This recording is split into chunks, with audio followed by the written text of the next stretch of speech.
오늘 한화하고 대우조선 기업결합이 EU에서도 승인됐습니다. 그래서 조선에 대해서 좀 볼 건데, 보면은 이날이 뉴스를 보면은 대우조선이 한화로 결정됐을 때가 이렇게 올라갔다가 다시 내려갔다가 다시 이 상태인데, 보면은 코로나 때가 10,000원에서 40,000원까지 올랐다가 다시 20,000원에 갔다가 다시 25,000원. 실적은 별로 좋지는 않은 편인데, 이게 요새 수주는 새로 들어온다고 하는데, 대우조선 해양을 이렇게 보면 다른 조선도 보면은 한국조선해양도 이렇게 쭉 해서 적자였다가 흑자로 여기는 돌아섰습니다. 현대중공업도 이런 상태. 이건 신규 상장이라 이렇고 적자였다가 흑자로 돌아섰고, 삼성중공업은 아직 적자. 여기는 드릴십으로 해서 했었는데 요새는 그런 게 없으니까 이렇게 적자고, 현대미포조선도 이렇게 보면 여쪽 적자, 여기도 적자였다가 흑자. 이게 다른 데도 보면은 대규모 적자가 있고, 여기도 적자. 이렇게 쭉 보면은 이 과거 조선업이 잘 나갔을 때는 이렇게 있었다가 이때는 40,000원에서 5,000원, 8분의 1 토막이고, 여기는 500,000원에서 70,000원, 여기도 마이너스 84, 여기는 마이너스 87, 여기는 마이너스 92, 여기는 마이너스 65, 여기는 어느 정도 올라. 이게 중요한 게 아니라, 이게 실적은 이렇고 쭉 이런데, 이게 보고 싶은 거는 이쪽이 아니라, 이렇게 보면, 이렇게 봤을 때 실적이 여기가 2003년 과거에 조선주가 쭉 오를 때, 이렇게 쭉 오를 때가 이게 지금 2차 전지가 오를 때랑 비슷하다고 생각이 드는데, 보면은 실적 쭉 올라갔다가 쭉 빠지고, 여기는 고점이 2007년이 고점이었습니다. 삼성중공업을 보면은 삼성중공업도 여기도 2007년 7월, 한국조선해양도 여기가 고점이 아니라, 한국조선해양은 고점이 여기 쌍봉인데 여기가 고점이고, 그래서 삼성중공업을 보면은 이걸 이렇게 보면은 쭉 봐서 과거를 보면 2008년 2001년이었다가 쭉 내려가다가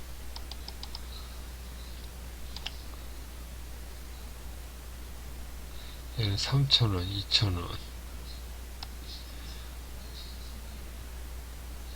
이때는 아니고,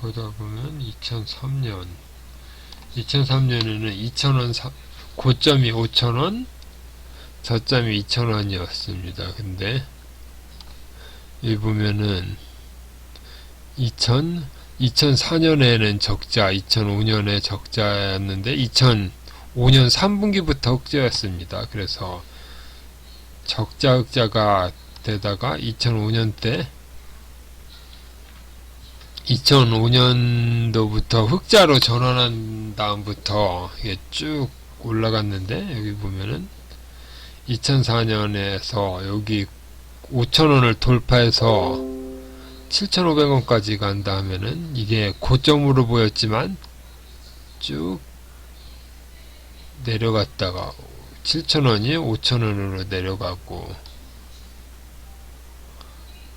다시 5,000원 내려갔다가 다시 2배로 해서 10,000원,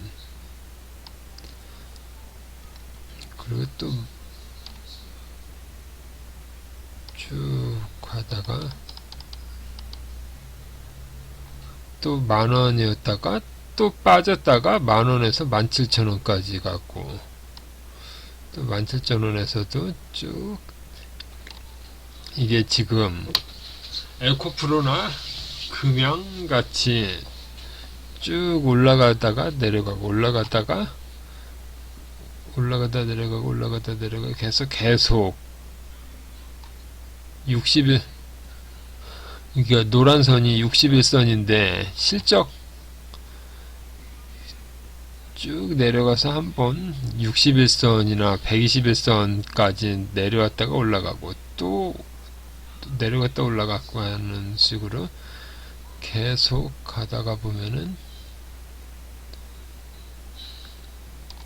한번 이렇게 19,000원에서 14,000원으로 쭉 이런 깊은 조정도 있습니다. 241선까지. 241선을 이탈하지 않고 또 조정이 나오면 또 이렇게 가고 해서 35,000원, 37,000원, 40,000원. 그래서 진짜 많이 쭉 고점에 간 뒤에, 이때가 2007년인데 2007년 여기를 보면은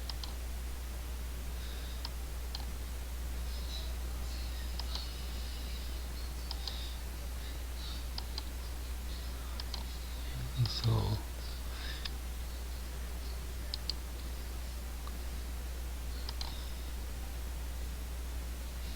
이렇게 보면 이때가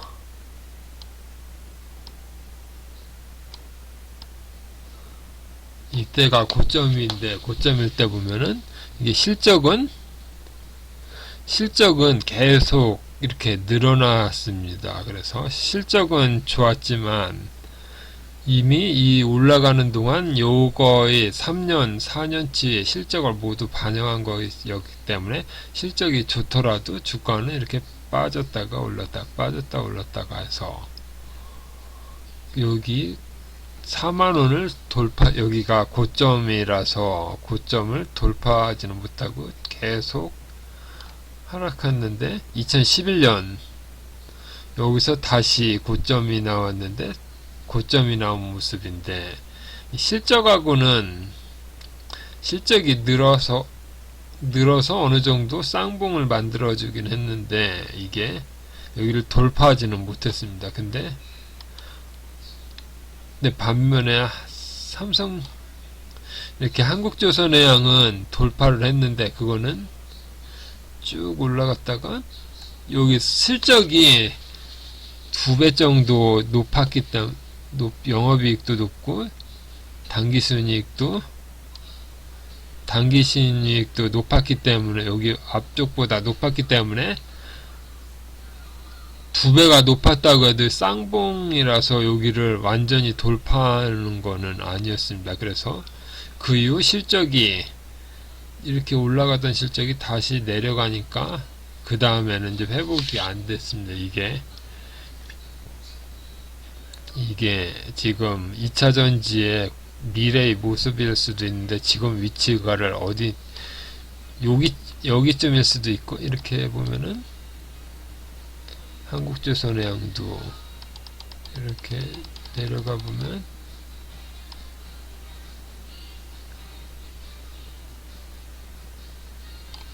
여기는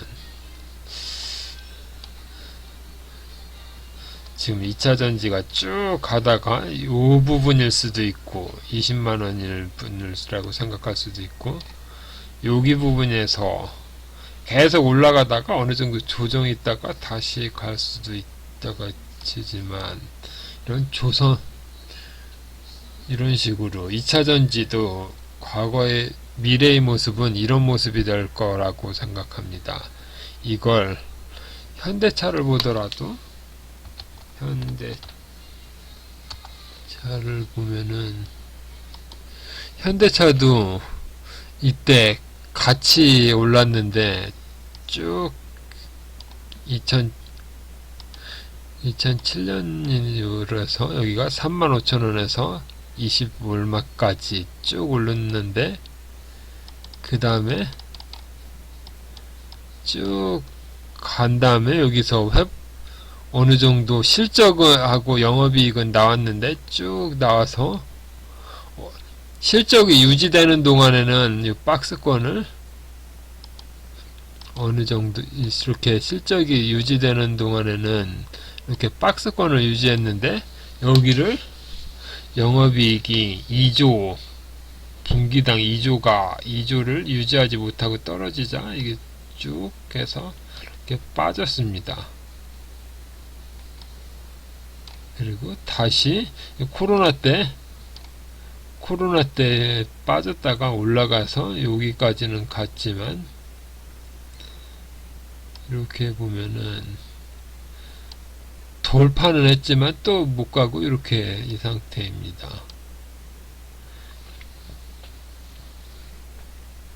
그래서 과거에 현대차도 잘 나갔을 때는 이렇게 쭉 올라갔는데, 한번 조정이 생기면 실적하고는 이것도 나쁜 실적이라고 할 수는 없지만 과거에 비해서 이렇게 쭉 올라가는 모습이 이렇게 2조, 3조, 4조, 5조 쭉 늘어난 게 아니라 이렇게 멈췄기 때문에 이렇게 주가가 쭉 빠져서, 이게 경기민감주가 이렇기는 한데 쭉 빠지면 빠졌다가 이게 여기는 코로나 때 올라간 거고 다시 이런 상태고, 그래서 2차 전지가 어디까지 갈지 그거에 대해서 조선하고 자동차를 통해서 좀 이런 거를 참고하면은 2차 전지가 어디까지 갈지, 고점 징후는 어떤 모습인지 그런 거를 해서 어느 정도 추측이 가능할 수도 있겠다고 생각합니다. 이상입니다.